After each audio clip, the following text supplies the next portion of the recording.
Bismillahirrahmanirrahim. Assalamualaikum warahmatullahi wabarakatuh. Perkenalkan, nama saya Arni Purnamasari. Saya dari Prodi PGI semester 1 dengan NIM 2403020. Di sini saya akan presentasi tentang P5, yang mana P5 itu sendiri adalah proyek penguatan profil pelajar Pancasila. Di sini saya presentasi mata kuliah PPKN MI dengan dosen pengampu Bapak Ibnu Al-Ayyubi MPD. Sebelum masuk ke materi, di sini saya akan membahas terkait tentang latar belakang, yang mana analisis PPT ini menunjukkan bahwa kegiatan proyek merupakan suatu petualang investigasi dengan pendampingan guru tentang suatu yang menarik minatnya, dan peserta didik akan mengalami proses mencari tahu. Dan juga pembelajaran yang kontekstual akan membangun kepekaan pelajar akan kondisi lingkungan dan masyarakat, yang akhirnya membangun kompetensi global yang dibutuhkan di abad ke-21, termasuk untuk menguatkan pembangunan yang berkelanjutan. Penelitian ini memberi pandangan baru tentang bagaimana pelaksana proyek profil pelajar Pancasila. Di sini ada tujuan. Tujuan menganalisis atau membuat PPT ini adalah: 1. Untuk mengidentifikasi peserta akademik, pemikiran kreatif, dan karakteristik penelitian siswa sebelum dan sesudah menggunakan model 5P. Yang kedua, mempelajari perbedaan prestasi akademik, pemikiran kreatif, dan karakteristik penelitian antara kelompok eksperimen dan kelompok kontrol. Pengertian. Nah, di sini langsung ke pengertian, yang dimana pengertian dari P5 sendiri adalah proyek pembangunan karakter pelajar untuk dapat hidup dan berperilaku sesuai dengan nilai-nilai Pancasila. Proyek penguatan profil pelajar Pancasila merupakan kegiatan pembelajaran lintas disiplin ilmu yang mengamati dan mencari solusi mengenai masalah-masalah yang ada di sekitar. Nah, di sisi lain, penerapan kegiatan P5 bisa meningkatkan kepercayaan diri dan menaikkan potensi diri siswa untuk berkarya serta mampu menemukan potensi siswa di bidang tertentu, yang mana dalam penerapannya peran pengajar ialah sebagai fasilitator. Jadi guru itu sebagai fasilitator dalam proses pembelajaran yang lebih aktif, karena murid dapat berdiskusi bersama teman sebayanya tentang agenda-agenda proyek yang mereka akan buat. Nah, ini menurut Pratiwi tahun 2023. Pembahasan mengenai P5 yang terkait dengan kurikulum merupakan landasan utama dalam sistem pendidikan suatu negara. Di Indonesia, sistem kurikulum telah mengalami sejumlah perubahan dan transformasi selama bertahun-tahun, dari yang asalnya kurikulum 13 dan sekarang berubah menjadi kurikulum merdeka. Menurut para ahli, yang pertama menurut M. Joni, beliau mengatakan bahwa P5 bertujuan untuk menanamkan pemahaman tentang Pancasila sebagai dasar negara dan ideologi bangsa, serta mengajarkan siswa untuk hidup dalam keragaman. Yang kedua, menurut Abdurrahman Wahid, beliau mengemukakan bahwa P5 sangat penting dalam membangun kesadaran berbangsa dan bernegara, serta memperkuat integrasi nasional. Yang ketiga, menurut Haji M. Nurdjahjo, menyebutkan bahwa P5 harus menjadi sarana untuk membentuk sikap kritis dan kreatif siswa terhadap masalah sosial, politik, dan budaya. Yang keempat, ada Mulyadi.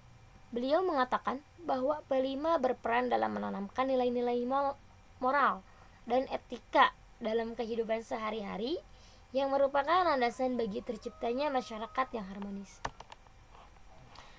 Materi pokok dari P5 ini adalah pendidikan Pancasila dan kewarganegaraan. Nah, ini adalah materi pokok yang biasanya dipelajari dalam P5 di sekolah dasar. Mengapa diadakan materi pokok ini?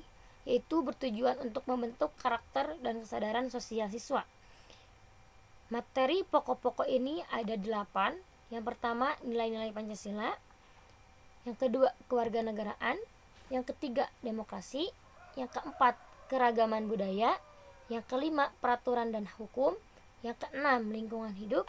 Yang ketujuh, kepemimpinan dan organisasi. Dan yang kedelapan, tanggung jawab sosial. Nah, ini biasanya kedelapan materi ini sering digunakan sebagai pokok pembelajaran dari P5 di sekolah dasar. Hubungan kurikulum merdeka dan P5 tentu sangat ada hubungannya, karena sekarang ada perubahan kurikulum yang dari kurikulum 13 ke kurikulum merdeka. Nah, ini ada sakut pautnya antara P5 dengan kurikulum merdeka.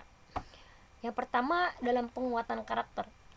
Dalam penguatan karakter ini, kurikulum merdeka menekankan pengembangan karakter yang sejalan dengan tujuan P5 untuk menanamkan nilai-nilai Pancasila dan sikap kewarganegaraan yang baik. Dan yang kedua, kontekstual dan relevan, yang mana P5 dalam kurikulum merdeka diajarkan dengan pendekatan kontekstual sehingga lebih relevan dengan kehidupan sehari-hari siswa. Nah, ini juga membantu siswa memahami bagaimana nilai-nilai Pancasila diterapkan dalam konteks yang mereka alami. Dan yang ketiga, hubungan kurikulum merdeka dengan P5 ini adalah pembelajaran berbasis proyek. Dengan ini, kurikulum merdeka mendorong pembelajaran berbasis proyek yang memungkinkan siswa menerapkan prinsip-prinsip P5 dalam kegiatan nyata seperti pengabdi masyarakat atau proyek sosial. Yang keempat, keterlibatan siswa. Nah, tentu di sini yang paling penting adalah ketika belajar itu keterlibatan siswa. P5 diintegrasikan dengan cara yang mendorong keterlibatan aktif siswa. Mereka diajak berdiskusi, berkolaborasi, dan berpikir kritis tentang isu-isu kewarganegaraan dan sosial. Yang kelima adalah pendekatan interdisipliner dalam kurikulum merdeka. P5 bisa diintegrasikan dengan mata pelajaran lain seperti sosiologi, ilmu politik, sehingga siswa dapat pemahaman yang lebih holistik tentang kewarganegaraan dan masyarakat. Yang keenam, fleksibilitas dalam pembelajaran. Kurikulum merdeka memberi fleksibilitas dalam metode pembelajaran sehingga guru dapat menyesuaikan pendekatan pengajar P5 sesuai dengan karakteristik dan kebutuhan siswa. Hubungan dengan orang tua. Tentu dalam belajar seorang guru ada hubungannya dengan orang tua, baik itu dalam pelajarannya, gurunya, ataupun yang bersangkut paut dengan orang tua. Karena orang tua di sini adalah sebagai faktor pendukung dari siswa tersebut. Orang tua siswa merupakan mitra guru dalam pelaksanaan pendidikan. Menurut Kemendikbud 2022 menyatakan bahwa pihak sekolah seharusnya berkolaborasi dengan para orang tua untuk mencapai tujuan pembelajaran setiap tema project profil. Di sini saya kesimpulan dari materi yang saya sampaikan. Dengan pendekatan yang kontekstual dan interaktif, P5 diharapkan dapat menciptakan individu yang tidak hanya cerdas secara akademik, tapi juga memiliki kesadaran sosial dan etika yang tinggi. Nah, mungkin untuk teman-teman yang lebih yang kurang mengerti bisa tanyakan langsung. Di sini ya saya juga menyantumkan daftar pustaka yang mana materi yang saya ambil ini dari daftar pustaka yang ada di sini. Di sini saya mengambil dari 5 jurnal. Materi yang saya gunakan di PPT ini berasal dari 5 jurnal ini. Nah, semoga bermanfaat.